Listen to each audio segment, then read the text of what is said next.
नमस्कार विद्यार्थी मित्रांनो,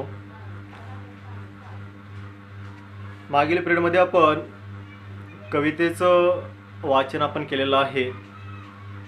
या पिरियडमध्ये आपण त्या कवितेचा अर्थ आपण जाणून घेऊया।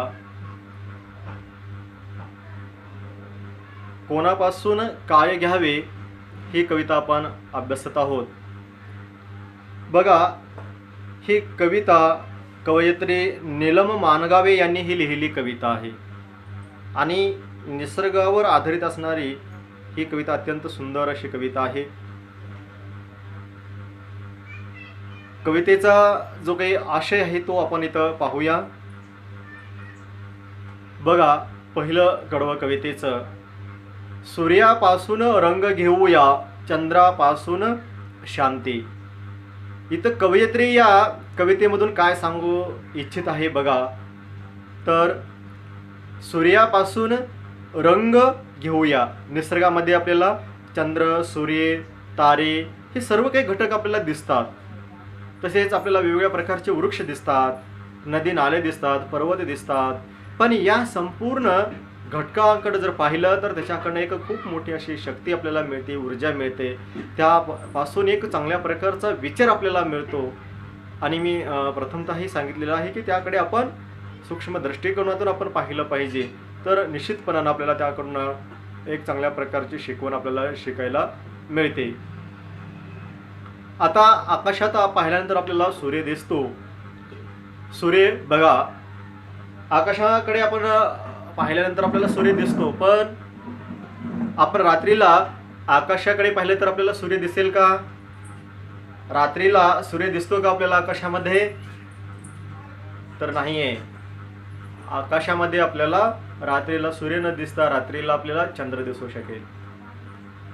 म्हणजेच सूर्य हा दिसतो, म्हणजेच ते काय असतं, दिवस असतो। आणि सूर्य दिसेनासा झाल्यानंतर रात्र होते। आता या कवितेमधून कवयित्री सांगते आपल्याला, सूर्यापासून रंग घेऊया। सूर्यापासून काय घ्यायचे आपल्याला? रंग। सूर्याचा बघा रंग, सूर्योदय होत असताना आपल्याला पूर्वेकडील दिशा एकदम सोनेरी रंगाची असलेली आपल्याला दिसून येते। तांबडा रंग दिसून येतो, वेगवेगळ्या प्रकारचा रंग आपल्याला आकाशामध्ये पसरलेला दिसून येतो। म्हणून हा सूर्यापासून रंग घेऊया, चंद्रापासून शांती।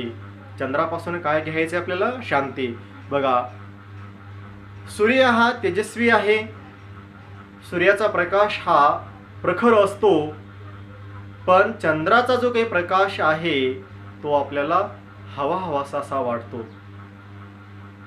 चंद्राचा जो काही प्रकाश आहे तो अत्यंत शीतल आणि आल्हाददायक असा असणारा हा प्रकाश असतो।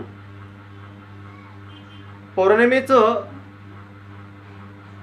चांदणं पडलेलं आहे, म्हणजेच पौर्णिमा आहे आणि पौर्णिमेच्या रात्री बघा तुम्ही चंद्र हा पूर्ण उदयास आलेला आपल्याला दिसून येतो। आणि जिकडं पाहावं तिकडं चंद्राचा शुभ्र असा प्रकाश पसरलेला आपल्याला पाहायला मिळतो आणि तो मनाला अत्यंत आल्हाददायक असा असतो। मनाला खूप शांती देणारा तो प्रकाश असा वाटतो। आपलं मन आनंदित होतं, उल्हासित होतं। बघा तुम्ही, पौर्णिमेची रात्री आहे आणि आपण त्या पौर्णिमेच्या रात्री चंद्र पूर्ण उगवलेला आहे आणि असं निसर्गाचं दृश्य असताना एखाद्या वेळेस तुम्ही घराच्या गच्चीवर जाऊन जरी पाहिलात तरी तुम्हाला अनुभवायला मिळेल, किंवा थोडंसं बाहेर एकांत असणारा थोडंसं निसर्गाच्या सानिध्यामध्ये जरी गेलो तर खूपच सुंदर दृश्य आपल्याला पौर्णिमेच्या रात्री आपल्याला पाहायला मिळेल। म्हणजेच निसर्गामधील हे असणारं अत्यंत आल्हाददायक असं असणारा दृश्य हे आहे आणि ते प्रत्यक्ष आपल्याला अनुभवास मिळू शकतं। तर इथं कवयित्री सांगते, सूर्यापासून रंग घेऊया आणि चंद्रापासून शांती। चंद्रापासून आपण काय घ्यायचंय? शांती घ्यायचं आहे। कारण चंद्र हा अत्यंत शीतल आणि शांत स्वभावाचा असलेला आपल्याला दिसून येतो। आपण बऱ्याच वेळेस वेगवेगळ्या प्रकारचे गीत आपल्याला चंद्रावरची असलेली आपल्याला ऐकायला मिळतात. लहान मुलं खूप चांगल्या प्रकारचे वेगवेगळ्या प्रकारचे गीत चंद्रावरच्या म्हणजे म्हणतात. चांदोबा चांदोबा किंवा चांद मामा वगैरे अशा प्रकारचे वेगवेगळे गीत सुद्धा चंद्रावरती असलेले आपल्याला ऐकायला मिळू शकतात. म्हणून इथं कवयित्री सांगते की चंद्रापासून शांती म्हणजे अत्यंत शीतल शांत स्वभाव. म्हणून आपला जो स्वभाव आहे तो स्वभाव शांत असला पाहिजे. आपलं कार्य अत्यंत सहनशील असं असलं गरजेचं आहे. आणि आपण छोट्या छोट्या गोष्टीवरतीही रागवायला नको आहे, तर आपण आपली वृत्ती शांत असं ठेवली पाहिजे. म्हणूनच चंद्रापासून आपण शांती घेऊया अशा प्रकारचा जो काही विचार आहे ते या काव्यपंक्तीमधून कवयित्री आपल्याला इथं सांगते. नीलम मानगावी असणारे या कवयित्री अशा प्रकारचा सुंदर विचार या काव्यपंक्तीमधून व्यक्त करतात. चमचमणाऱ्या ताऱ्यापासून दिव्य घेऊया कांती. आता चमचमणाऱ्या ताऱ्यापासून असं म्हणलेलं आहे. तारे आपण पाहिलेले आहेत. तारे आपल्याला संध्याकाळच्या वेळेला पाहायला मिळतील. रात्रीला आकाशामध्ये बघितल्यानंतर असंख्य तारे आपण पाहतो. चमचमणाऱ्या ताऱ्यापासून दिव्य घेऊया कांते. आता या काव्य पंक्तीचा अर्थ म्हणजे आकाशामध्ये चमचमणारे तारे आहेत. वेगवेगळ्या प्रकारचे तारे आपल्याला पाहायला मिळतात. संपूर्ण आकाश भरलेलं असतं ताऱ्यांनी. आणि आपण जर मोजत असलो तरी आपल्याला त्याची गिनती करता येत नाही. असे असंख्य असणारे हे तारे आणि त्या ताऱ्यांनी संपूर्ण आकाश भरलेलं आणि सुंदर दिसतं आपल्याला. म्हणून या चमचमणाऱ्या ताऱ्यापासून दिव्य घेऊया कांते. हे जे काही चमचमणारे तारे आहेत या ताऱ्यापासून दिव्य असे काय घ्यायचं आहे? कांती म्हणजेच तेज. बघा, चमचमणारे हे तारे आहेत आणि या ताऱ्यांचं जे काही तेज आहे ते तेज आपण घ्यावयाचं आहे. म्हणून इथं कवयित्री म्हणतात की या चमचमणाऱ्या ताऱ्यापासून दिव्य घेऊया कांती. दिव्य म्हणजेच काय? अत्यंत विशाल भव्य. दिव्य या शब्दाचा अर्थ तेजस्वी असाही अर्थ या ठिकाणी होतो. फुलापासून गंध घेऊया कोकिळाकडून गाणे. फुलापासून काय घेवायचं आहे? निसर्गामध्ये बघा अत्यंत सुंदर असे काही दृश्य आहेत. उन्हाळा संपून पावसाळा लागतो आणि पाऊस जिकडे तिकडे पडल्यानंतर संपूर्ण जी धरती माता आहे ती हिरवीगार होते आणि ही धरती माता हिरवागार शालू पांघरते. म्हणजेच जिकडं पाहावं तिकडं हिरवळ उगवलेली आपल्याला दिसून येते. आणि ओसाड किंवा माळरान असं असलेलं ओसाड रान असलेलं आपल्याला एखाद्या सुंदर मऊ गालीच्या सारखं असलेलं आपल्याला सुंदर असं भासतं. म्हणजेच पावसामुळे जिकडं पाहावं तिकडं सुंदर असे गवत उगवलेलं दिसून येतं आपल्याला.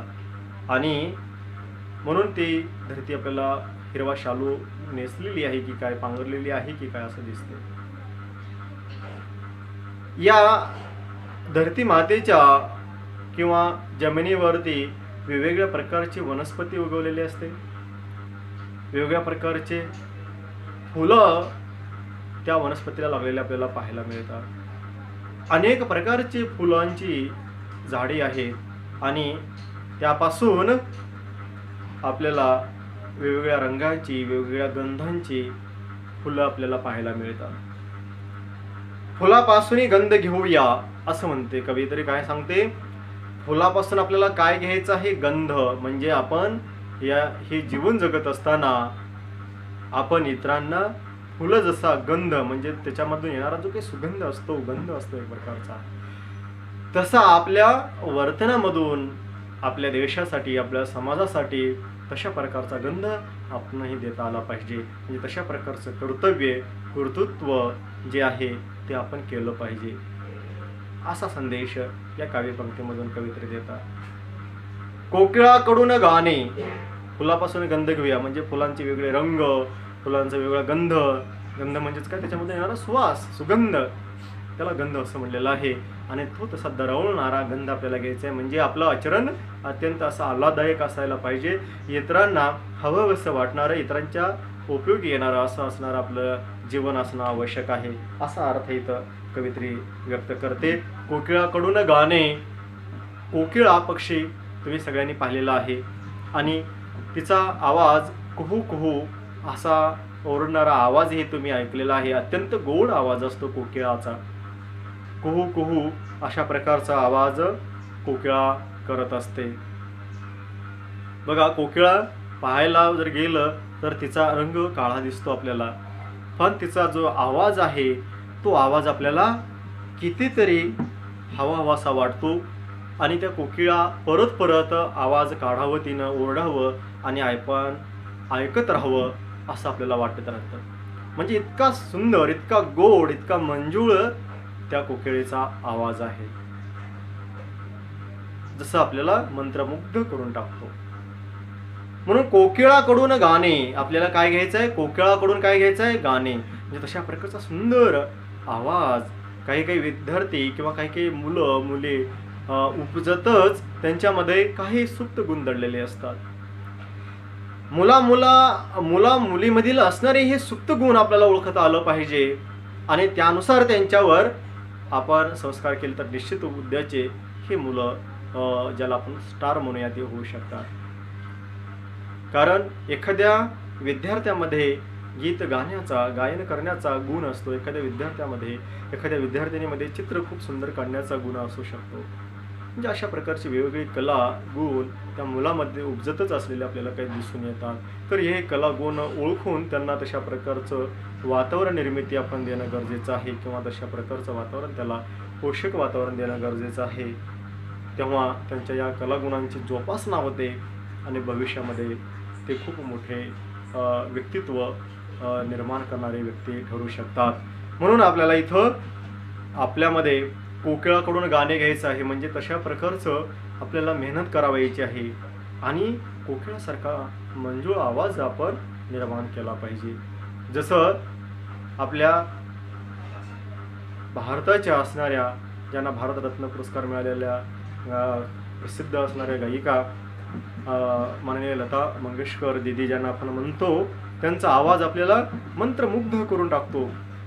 कितीतरी वेळ आपण ते ऐकतच असतो आणि जर आपण त्यांचा आवाज ऐकू लागलो तर आपण संपूर्ण काम वगैरे सोडून देतो, म्हणजेच त्याचं भान राहत नाही, इतकं आपण मंत्रमुग्ध होतो. तशा प्रकारचं कोकिळाकडून गाणे, कोकिळीचा जसा आवाज आहे तसं निसर्गाकडनं आपल्याला, त्या निसर्गामधील जो पक्षी आहे आगळा वेगळा असणारा हा कोकिळा, तर याकडनं आपण मंजूळ आवाज कसा आहे तो आपण शिकला पाहिजे आणि तो घेतला पाहिजे. झुळझुळणाऱ्या झऱ्यापासून घेऊ नवे तराने. आता इथं झुळझुळणाऱ्या झऱ्यापासून, झुळझुळ शब्द म्हणजे बघा, झरे, पाऊस पडलेला आहे आणि वाहत असलेलं पाणी खळखळ खळखळ असा आवाज येतो आपण. आणि झुळझुळणाऱ्या झऱ्यापासून असं म्हणजे, झरा म्हणजेच काय, झरा हा कधी न आटणारा असतो, म्हणजे जमिनीमधून सतत तो पाणी वाहत असतं असा असणारा झरा, तो कधीही थांबत नाहीये आणि सतत तो वाहत असतो. आणि असा जो काही झरा आहे तर इथं म्हणलेला आहे झुळझुळणाऱ्या झऱ्यापासून, असे जे काही झरे आहेत, वाहणारे जे काही पाणी आहे झुळझुळ झुळझुळ करत, अशा या झुळझुळणाऱ्या झऱ्यापासून आपण नवीन नवीन गोष्टी, नवीन नवीन कल्पना आपण शिकायच्या आहेत, घ्यायच्या आहेत. झाडापासून घेऊ सावली, मातीपासून जगणे. बघा किती सुंदर कल्पना आहे. झाडापासून घेऊ सावली, कवयित्री काय सांगतात इथं, झाडापासून घेऊ सावली, या झाडापासून आपण सावली घ्यावयाचं आहे. झाडाचं जर उदाहरण आपण घेतलं तर बघा, झाडे उन्हामध्ये तपत असतात, प्रखर असं ऊन लागत असतं आणि त्या उन्हामध्ये झाडे तपत असतात. पावसामध्ये, वाऱ्यामध्ये तर ते स्थिर असतात, तपतात आणि जे येणारे जाणारे वाटसरू असतील त्यांना ती थंड अशी, शीतल अशी सावली देत असतात. या सावलीखाली कुणीही जरी बसलं, प्राणी बसले किंवा मनुष्य बसला, गरीब बसला, श्रीमंत बसला, तर ते कसल्याही प्रकारचा भेदभाव करत नाहीत. म्हणून इथे कवयित्री म्हणतात की झाडापासून घेऊ सावली. जसं झाड कोणाचाही भेदभाव करत नाहीये. प्राणी येऊ द्या, माणूस येऊ द्या, कुत्रा येऊ द्या, कुठलाही कोणता पशु येऊ द्या, आणि तो त्या झाडाखाली बसला तरी त्याला तशीच सावली, एकसारखी सावली देणारा हा वृक्ष किंवा झाड आहे. म्हणून झाडापासून आपण घेऊ सावली. जसं झाड इतरांना सावली देतं, आपण उन्हामध्ये तपत असतं, तसं आपण स्वतः कष्ट सोसले पाहिजेत आणि आपल्या देशासाठी किंवा समाजासाठी आपण आपली सावली आपण द्यायला पाहिजे. आपल्या कर्तृत्वानं त्यांना समाधान करायला पाहिजे, सुखी संपन्न करायला पाहिजे. ही शिकवण या काव्यपंक्तीमधून कवयित्री आपल्याला सांगतात. मातीपासून जगणे.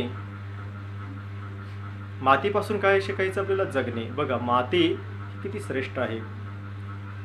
तसं पाहिलं तर मातीमध्येच माणूस जन्मतो आणि मातीमध्येच माणूस मरतो. म्हणजे संपूर्ण आयुष्य, जन्म मृत्यू संपूर्ण ह्या मातीमध्येच आहे किंवा मातीवरच आहे.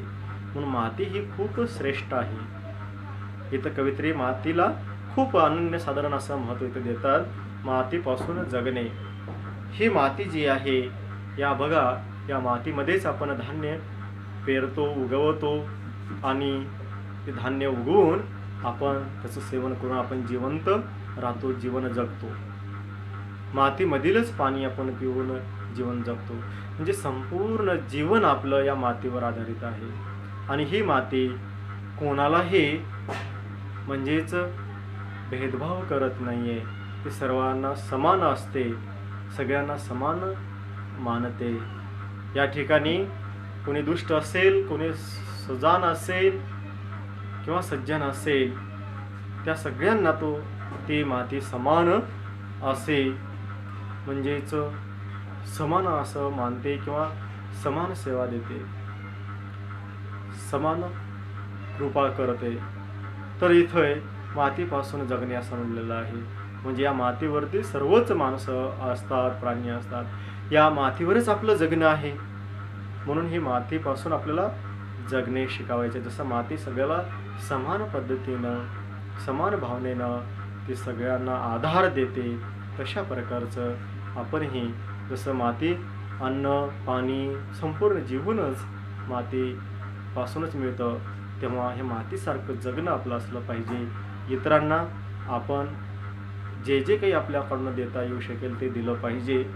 अशा प्रकारचं जगणं आपलं असणं गरजेचं आहे. असं हे मातीपासून जगणे आपण शिकावायचं. गडगडणाऱ्या ढगापासून घेऊ जीवन गाणे. गडगडणाऱ्या ढगापासून. आता गडगडणारे ढग, आकाशामध्ये ढग केव्हा गडगडतात? जर पाऊस येण्याचं वातावरण निर्माण झालेलं असेल तर आकाशामध्ये अनेक काळेकुठ ढग जमतात आणि मग सुसाट वारा सुटतो आणि ढगामध्ये आपल्याला गडगड गडगड गडगडणारा हा आवाज येतो, विजा चमकायला लागतात. या गडगडणाऱ्या ढगापासून घेऊ जीवन गाणी. खूप सुंदर विचार, खूप सुंदर काव्यपंक्ती ही आहे.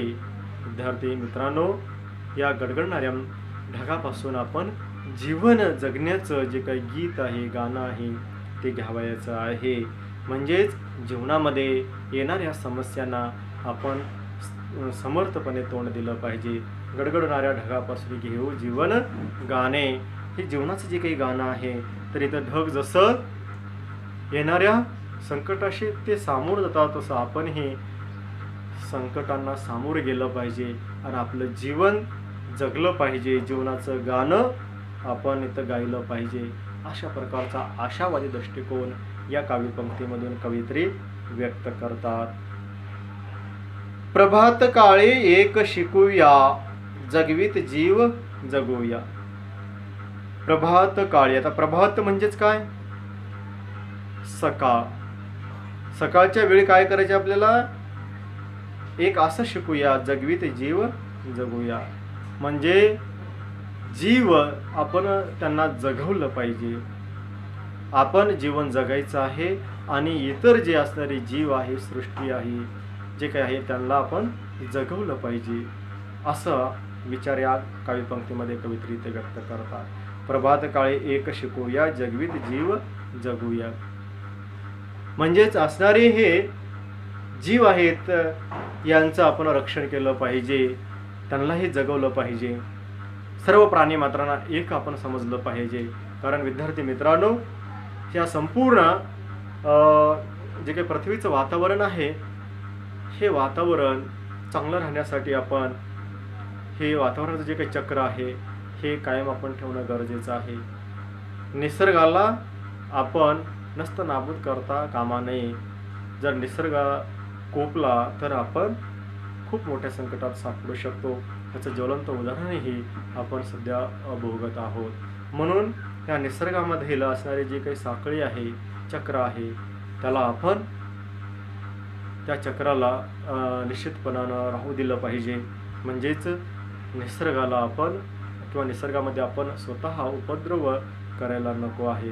प्रभातकाळी एक शिकूया, जगवीत जीव जगूया. सगळ्यांना त्या त्या पद्धतीने आपण जगू दिलं पाहिजे आणि निसर्ग चक्र चालू दिलं पाहिजे. संध्या समयी एक होऊनी सारे मित्र हसूया.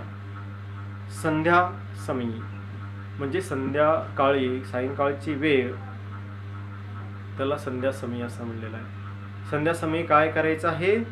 सगळेजण एक होऊनी, सर्वजण एक होऊ आपण, सर्व मित्र आणि सारे मित्र मिळून हसूया, अशा प्रकारचा विचार इथे व्यक्त करतात. म्हणजे हे आपण जीवन जगत असताना आनंदानं सर्व स्वीकारलं पाहिजे आणि जीवन हे आपण हसून जीवन जगलं पाहिजे. हसून येणाऱ्या संकटांना आपण सामोरे गेलं पाहिजे. अशा प्रकारचा सुंदर असा विचार या काव्यपंक्तीमधून कवयित्री व्यक्त करतात. विद्यार्थी मित्रांनो, कवयित्री नीलम मानगावे यांनी अत्यंत सुंदर विचार या कवितेमधून त्यांनी व्यक्त केलेला आहे. निसर्गामध्ये दिसणारे चंद्र, सूर्य, फुलं, झाड इत्यादी असणारे झुळझुळणारे झरे आहेत, यांच्यापासनं, कोकिळाकडनं, पशुपक्ष्याकडनं, मातीपासून, ढगापासून, या सगळ्यापासून आपल्याला खूप चांगल्या प्रकारची शिकवण मिळते आणि ती शिकवण आपण शिकली पाहिजे आणि तेव्हाच आपलं जीवन सुखकर होऊ शकतं आणि आपल्या देशाचा विकास, आपला देश उन्नती पथावर जाऊ शकतो. हे अत्यंत सुंदर असे विचार या कवितेमधून कवयित्रीने व्यक्त केलेला आहे. तर विद्यार्थी मित्रांनो, ही कविता तुम्हाला चांगल्या प्रकारे अभ्यासावायची आहे, वाचायची आहे, परत परत त्याचा अर्थ समजून घ्यावायचा आहे आणि ही कविता होमवर्कमध्ये CWमध्ये सुद्धा ही लिहून काढा आणि या कवितेवर आधारित काही मी प्रश्न इथं तुम्हाला देणार आहे. ती प्रश्नांची उत्तरेही तुम्हाला होमवर्कमध्ये लिहावायचे आहेत. तसेच या कवितेचे काही प्रश्न वर्कबुकमध्ये सुद्धा आहेत, ते वर्कबुकही तुम्हाला सोडवायचे आहे. तेव्हा आता काही होमवर्कसाठी तुम्हाला जसे परीक्षेमध्ये विचारले जाऊ शकतात त्या स्वरूपातील असणारे काही प्रश्न इथं देतो, ते लिहून घ्यायचे आहे.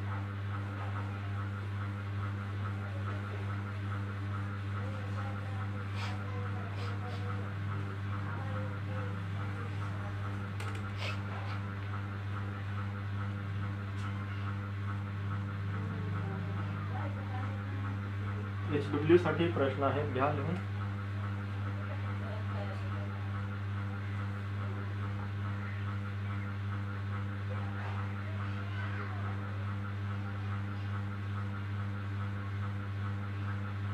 कोणापासून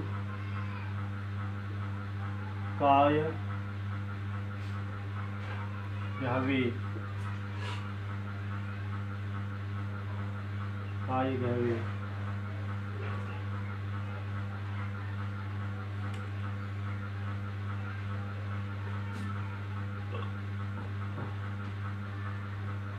ही कविता कोणी लिहिली आहे?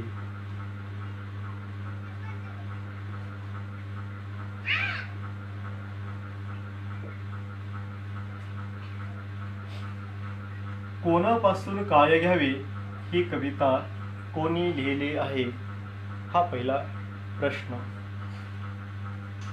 दुसरा प्रश्न,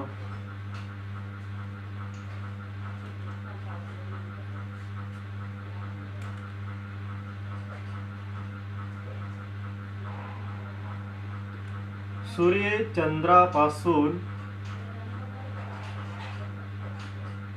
काय घ्यावे असे कवयित्री म्हणते.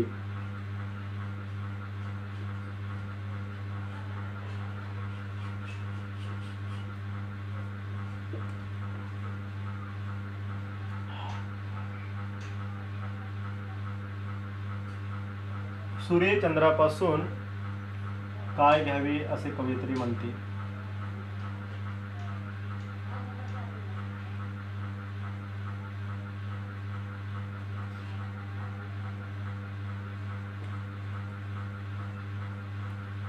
दिव्य कांती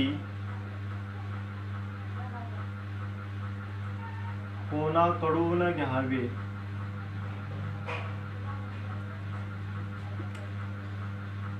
चौथा प्रश्न आहे,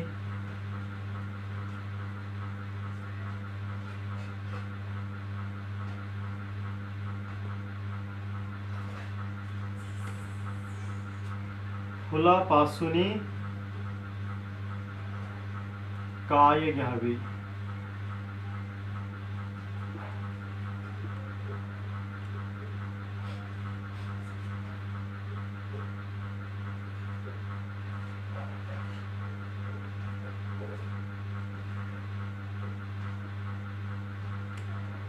कोकिळा कडून काय शिकावे.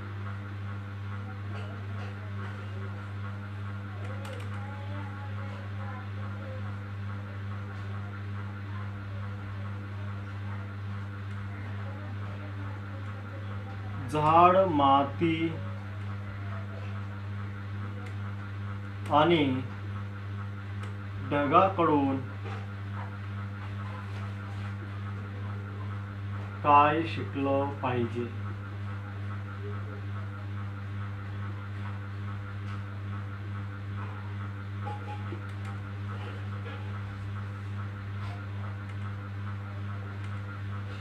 त्यानंतर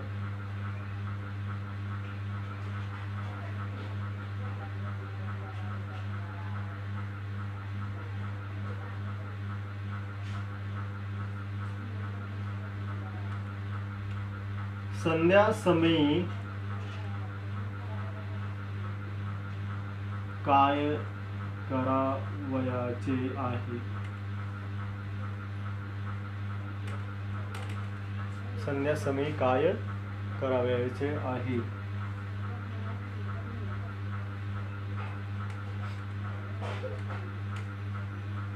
वरील कवितेतील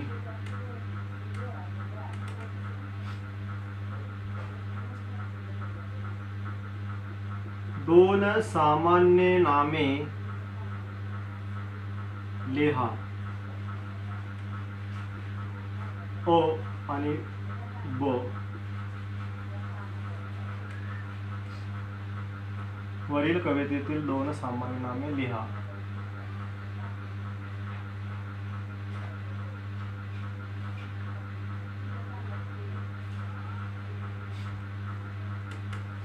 वरील कवितेतील दोन विशेष नामे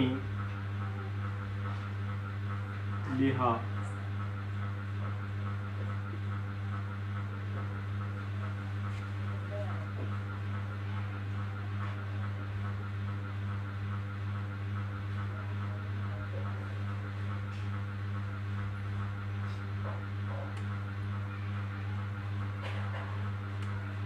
वरील कवितेचा सारांश 7 ते 8 ओळीत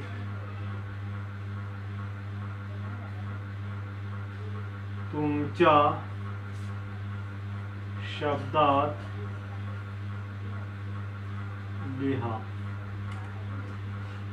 विद्यार्थी मित्रांनो, हे होमवर्कसाठी तुम्हाला काही प्रश्न इथे दिलेले आहेत. ही होमवर्कच्या वहीमध्ये या प्रश्नांची उत्तरे तुम्हाला लिहावायची आहेत. परत बघा, पहिला प्रश्न आहे, कोणापासून काय घ्यावे ही कविता कोणी लिहिली आहे? सूर्य चंद्रापासून काय घ्यावे असे कवयित्री म्हणते. तिसरा प्रश्न, दिव्य कांती कोणाकडून घ्यावे?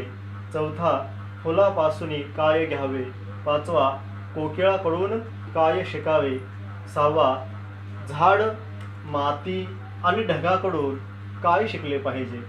सातवा प्रश्न, संध्यासमयी काय करावयाचे आहे? आठवा प्रश्न, वरील कवितेतील 2 सामान्य नामे लिहा. अ आणि ब असं पर्याय तिथे दिलेले आहेत. तुम्हाला हे सामान्य नाम लिहायचे आहे. नववा प्रश्न, वरील कवितेतील 2 विशेष नामे लिहा आणि कवितेमधील असणारे 2 विशेष नामही लिहायचे आहे. 10वा प्रश्न आहे, वरील कवितेचा सारांश 7 ते 8 ओळीत तुमच्या शब्दात लिहा. हे अशा प्रकारचे प्रश्न परीक्षेमध्ये विचारले जातात. 10वीच्या सुद्धा परीक्षेमध्ये अशाच प्रकारचे प्रश्न विचारले जातात. म्हणून हे दिलेले प्रश्न तुम्हाला सोडवायचे आहे.